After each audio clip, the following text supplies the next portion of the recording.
वो कौन सा साइंसदान है जिसने पाकिस्तान को एटमी ताकत बनाया था?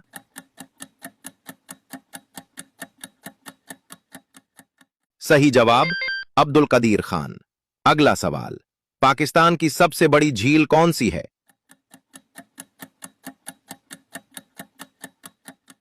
सही जवाब मंछर झील। अगला सवाल, गर्मियों में पाकिस्तान में सबसे ज्यादा कौन सा फल खाया जाता है?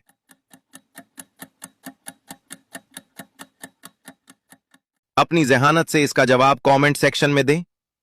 अगला सवाल, पाकिस्तान का सबसे पहला दारुल हुकूमत कौन सा था?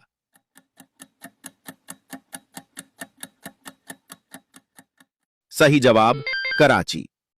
अगला सवाल, पाकिस्तान की सबसे बड़ी बंदरगाह कौन सी है?